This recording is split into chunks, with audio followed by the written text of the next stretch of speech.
कल मैं एक इंटरव्यू का बता रहा था जिसमें नागर सिंह बोलता है कि मेरे और मुझ पर, मेरे परिवार पर कोई आरोप नहीं है। तो सच बोल रहा था कि झूठ बोल रहा था वो? नागर सिंह और उसके परिवार पर कोई आरोप है कि नहीं है? अरे इतने सारे आरोप हैं कि लंबी लिस्ट बन जाए। नागर सिंह का एक पूरी एक किताब लिखाना पड़ेगी, नागर सिंह नामा। जो भी जितने अपराध करे वो एक के बाद एक के बाद एक के बाद एक के बाद एक के बाद लिखना पड़ेगा। अलीराजपुर का बच्चा बच्चा जानता है कि क्या करा है। मैं तो एक किस्से की बात करूंगा, वो किस्सा आप सबको पता होगा और आपको पता होना भी चाहिए कि 1999 में हमारा सिद्धेश्वर राजवाड़ा हनुमान मंदिर पर क्या घटना हुई थी।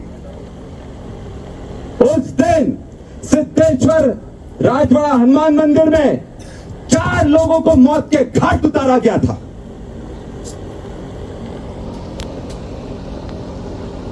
उन 4 लोगों में से एक शारदा जी थे जो हमारे सुरेश भाई के पिताजी थे, एक मालवीय जी थे, एक आदिवासी बच्चा था और एक आदिवासी बहन थी। उनको मौत के घाट उतारा था और आरोपी नागर सिंह और उसके परिवार आरोपी था उसमें। और ये बोलते हैं कि हमने तो कुछ नहीं करा। अरे मैं पूछता हूं, हनुमान मंदिर में जो मारकाट मचा सकता है, जो राम के भक्तों का नहीं हुआ, राम का क्या होगा? और इसलिए ऐसे लोग सिर्फ राजनीति करते हैं और राजनीतिक रोटियां सेकते हैं, पर ना ये राम के सगे हुए हैं ना आप लोगों के सगे होंगे। एक चीज याद रख लेना, इसलिए चुप मत बैठना। आप पूरे जितने इन लोगों ने पाप करे हैं उसका हिसाब होगा, बिल्कुल होगा, और डंके की चोट पर होगा। ये जो तालियां बज रही है ना, ये सब पीड़ित लोग हैं, सताए हुए लोग हैं, जिनकी या तो जमीन छीन ली गई उनके द्वारा, या तो रेत माफियों ने पूरा अलीराजपुर छन्नी कर दिया, शराब माफियों ने पूरे अलीराजपुर को बेच खाया। अभी 1400 पेटियां शराब की पकड़ाई गई, इसमें नागर सिंह के परिवार का नाम था पर अज्ञात में लिखवा दिया गया। अरे मुझे बताओ, आप भी आदिवासियों में शादी चल रही है कि नहीं चल रही? चल रही है ना। अगर कोई 1 2 पेटी 3 पेटी ले जाता है उसको पकड़कर जेल में बंद कर देते, करते कि नहीं करते? और 1400 पेटी अगर कोई ले जाए तो उन सरकार को या पुलिस को पता ही नहीं लगता कि पेटियां किसकी है। ऐसा हो सकता है क्या?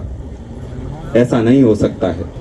और उसके बाद तोताझिरी के लोगों ने एसडीओ पर बंदूक, एसडीओपी पर बंदूक तान दी। इससे ज्यादा डाकू राज की क्या पराकाष्ठा होगी? इससे ज्यादा माफियागिरी की पराकाष्ठा क्या होगी? और सबसे बड़ी बात यही नहीं, इनके परिवार पर शराब माफिया होने का आरोप है, इनके परिवार पर मर्डर करने का आरोप है,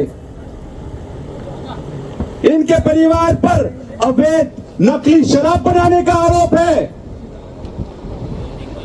इनके परिवार पर बायोडीजल का धंधा करने का आरोप है।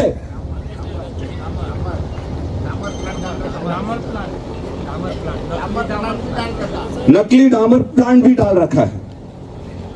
तो क्या क्या नकली करा है अब तो वो पता लगेगा, जनता बताएगी कितना नकली पना है और कितना इन्होंने गलत करा है, ये जनता जवाब मांगेगी। देखिए, अगर इस देश में सच बोलने के लिए भी एफआईआर होने लगी है तो हम एफआईआर झेलने के लिए तैयार हैं, कोई डरने वाले नहीं है। नागर सिंह चौहान जी डर रहे हैं और मैं तो फिर बोलता हूँ, मैंने जो आरोप लगाए थे बिल्कुल 100% सही हैं। और जो मैंने सिद्धेश्वर हनुमान मंदिर में जो हत्याकांड हुआ था, जो राजवाड़ा अलीराजपुर का घटनाक्रम है, उसको मैंने बिल्कुल सही बयान करा था। उसमें 4 लोगों की को मौत के घाट उतारा गया था हनुमान मंदिर में, जिसमें उनके परिवार के लोग शामिल थे। और 2 लोग एक सामान्य वर्ग से थे, एक आदिवासी महिला थी, एक नाबालिग लड़का था। तो कहीं ना कहीं ये दिखाता है कि किस तरह का आतंक उनका वहाँ पर है। और जो शराब माफिया है, बिल्कुल सही है, सब लोग अलीराजपुर का बच्चा बच्चा जानता है। रेत माफिया कौन है, अलीराजपुर का बच्चा बच्चा जानता है। बायोडीजल का अवैध काम कौन करता है, अलीराजपुर के हर व्यक्ति जानता है। और सबसे बड़ी बात है कि उन पर कटाई, जंगल की कटाई के पहले बहुत आरोप लगे हैं और उन्हीं को वन मंत्री बना दिया गया। तो कहीं ना कहीं ये तो बीजेपी को भी सोचना चाहिए कि आप किस तरह से, किन किन लोगों को आप क्या क्या जवाबदारी देते हैं। और अगर चोर के हाथ में आप चाबी दे देंगे तो जंगल कहाँ से बचेंगे। और ये हकीकत आप देखिए, कट्टीवाड़ के पूरे जंगल साफ होते जा रहे हैं, कोई रोकने वाला नहीं है, सबको ठेके दे देकर कटाई कराई जा रही है। और ये हकीकत जो मैंने बताई थी, तो जो भी ये बोल रहे हैं कि मैं सच बोलने से ये मुझे रोक लेंगे, बिल्कुल नहीं रुकने वाला। और पूरी ताकत से अपनी बात भी रखूंगा और जनता की आवाज़ को बुलंद भी करूंगा।